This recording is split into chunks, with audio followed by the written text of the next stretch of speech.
కొందరి ఇళ్లలో అత్తమామలు తల్లిదండ్రుల్లో ఉంటే కొందరి ఇళ్లలో అత్తమామలు శత్రువుల్లో ఉంటారు.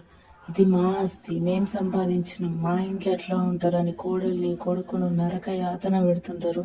వాళ్ళ పిల్లల మీద ప్రేమ ఉండదు, వాళ్ళ మీద ప్రేమ ఉండదు. కన్న కొడుకు కడుపులో నవమాసాలు పోసి కన్న కొడుకు మీద అంత ప్రేమ లేకుండా ఎట్లుంటారో నిజంగా అర్థం కాదు. వాళ్ళ పిల్లలు మన్మడు మన్మరాలంటే వాళ్ళ వంశము వాళ్ళొద్దు, కొడుకొద్దు, కోడలొద్దు అని నరక యాతన పెడతారు. ఇది నేను సంపాదించింది నువ్వెట్లా తింటావు, నా ఇంట్లో వాడు తింటున్నావు అని ఇట్లా వాళ్ళను తిననీయక కూర్చొనియక నరక యాతన పెడుతుంటారు. వాళ్ళేమో పెద్ద మనుషులు కాబట్టి ఆ కొడుకు కోడళ్ళు ఏమనలేకపోతారు. పోనీ ఒక మాట అన్నారనుకో దాన్ని పెద్ద రచ్చ చేసేస్తారు. ఆ రచ్చ చేసేసి వాళ్ళు పెద్ద మనుషులనే ముసుగుల ఎన్నో అబద్ధాలు చెప్పి బయట వాళ్ళని నమ్మించాలని చూస్తుంటారు. కొడుకు కోడలు వేరుపడాలని చూస్తారు, ఇంట్లోకి ఎలగొట్టేయాలని చూస్తారు. వాళ్ళని నరకం పెడుతుంటారు. కొందరు కొడుకు కోడళ్ళేమో అత్తమామని పట్టించుకోక వాళ్ళ ఆస్తులు తినుకుంటా వాళ్ళని ఆశ్రమాలలో చేర్పించుకుంటా వాళ్ళని పట్టించుకోరు. అలాంటి కొడుకు కోడళ్ళకేమో వాళ్ళ తల్లిదండ్రులేమో నన్ను చూడరా అని మొక్కుతుంటారు. ఇట్లా అన్ని పట్టించుకునే కొడుకు కోడళ్ళనేమో తల్లిదండ్రులు ఇట్లా నరకం పెడుతుంటారు. నిజంగా సమాజంలో అట్లా చేస్తే ఇట్లా చేస్తే అట్లా అంటూ అసలు నిజంగా మనుషులు ఒక మనిషిని బతకనియకుండా తాచు పాముల్లా కాల్చుక తింటుంటారు. ఎందుకు ఇంత స్వార్థం, ఎందుకు ఇంత నరకం? తల్లిదండ్రులు మించిన దైవం లేదంటారు. మన తల్లిదండ్రులే కొడుకుల్ని కోడళ్ళని నరకం పెట్టి ఆస్తి కోసం ఈ మధ్య అసలు ఎంత ఎక్కువైపోయిందంటే నా ఇల్లు, నా ఆస్తి, నా పైసా. నువ్వు సంపాదించుకున్న ఆస్తులు పైసలు కొడుకు కోడళ్ళకే కదా. పోయేటప్పుడు తీసుకొని పోతారా, మీద పెట్టుకొని పోతారా? పోరు కదా.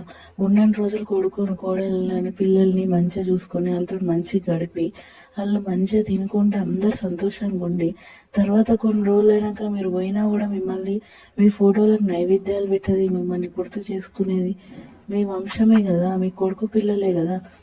మీ మంచి చెడు అంతా చూసేది కొడుకే కదా. మరి ఎందుకు అంత కొడుకున్న కోడల్ని ఏదో పరాయి వాళ్ళలాగా నరరూప రాక్షసులాగా వాళ్ళు ఎందుకు అంత టార్చర్ పెట్టి ఉన్న రోజులు రేపు చచ్చినాక కూడా నైవేద్యం పెట్టకుండా కనీసం మొక్క ఫోటో ముందు నిలబడి మొక్కకుండా చేసుకుంటారు? ఎందుకు అంత కఠినం చేస్తారు? మరి పెద్ద మనుషులే అట్లుంటే ఒక ఇంట్లో కలుపుకోపోవాల్సింది ఆ ఇంటి పెద్ద మనుషులే. ఆ కోడళ్ళు తప్పు చేసిన, కొడుకు తప్పు చేసిన కడుపులో పెట్టుకు వాళ్ళని సరిదిద్దుకొని ఆ ఇల్లు నడిపించాల్సింది ఆ ఇంట్లో ఉన్న పెద్ద మనుషులే. కానీ ఈ మధ్య టీవీ సీరియల్లో సినిమాలో ఏందని కొడుకుని కోడలంటే పరాయి వాళ్ళని కాల్చుగా తింటున్నారు.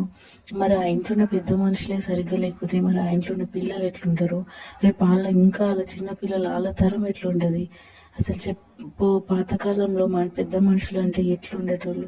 ఇంట్లో మాట బయట పడనీయకుండా, ఇంటి గుట్టు బయట రానియకుండా కొడుకును కోడల్ని పిల్లల్ని కడుపులో పెట్టుకొని చూసుకునేటోళ్ళు. అసలు ఉమ్మడి కుటుంబాలంటే ఎంత సంతోషంగా ఎంత ఆనందంగా ఉండేటి. ఇప్పుడు అత్తమామలు పెద్ద మనుషులు వాళ్ళే పోయి కోడలు కొడుకు కంటే ముందు బజార్లో కొడుకు ఇజ్జత్ కోడలు ఇజ్జత్ తీస్తున్నారు. అంత ఘోరంగా నిందలు వేసుకుంటా బజార్లు ఇజ్జత్లు ఇస్తే ఏ కొడుకు కోడలైనా సహించి వాళ్ళ అమ్మ నాన్నని ఎట్లా చూస్తారు?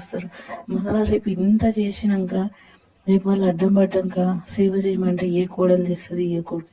వాళ్ళ మనసు మొత్తం ఇరిచేసి వాళ్ళ నరకం చూపించి సేవ చేయమంటే ఎవరు వేస్తారు? మళ్ళీ అట్లా అడ్డం పడ్డాక సేవ చేయకపోతే నా కోడలు చూస్తలే, కొడుకు చూస్తలేడంటూ కోర్టులో కేసులు, పోలీసులు అని, మీడియా అని ఇట్లా మళ్ళీ అప్పుడు చెప్తారు. నిజంగా ఇన్ని అనాథాశ్రమాలు కొడుకు కోడలు సరిగ్గా లేకనే పెరుగుతున్నాయా, లేక అత్తమామలు కూడా దీనికి కారణమా? ఒకసారి ఆలోచించండి. మన ఏదైనా పెద్ద మనుషులు ముసలి వాళ్ళని మనకు సేవ చేయాలి, వాళ్ళని మంచిగా చూసుకోవాలి. ఏ పెద్దవాళ్ళకైనా చేత కానీ వాళ్ళ ఖచ్చితంగా ఏ మనిషి అయినా తిండి పెట్టాలి, నీళ్లు పెట్టాలి, వాళ్ళకి ఏ అవసరం వచ్చినా తీర్చాలి. అది కొడుకు కోడలు బాధ్యత, ప్రతి ఒక్క మనిషి బాధ్యత. మరి పెద్ద మనుషులు కూడా కొడుకు కోడల్ని చూడాలి కదా. వీళ్ళ ఆరోగ్యాలు మంచిగా ఉన్నప్పుడు మరి కొడుకు కోడల్ని హింస పెడితే మరి ఏ కొడుకు కోడలు వాళ్ళు అడ్డం పడ్డాక తిండి పెడతారు? ఒక్కసారి ఆలోచించండి. నిజంగా ఈ రోజుల్లో ఇంత స్వార్థం తల్లిదండ్రులు కూడా ఎందుకు పెరిగిపోతుంది? పైసా ఆశ, పైసా ఆస్తులు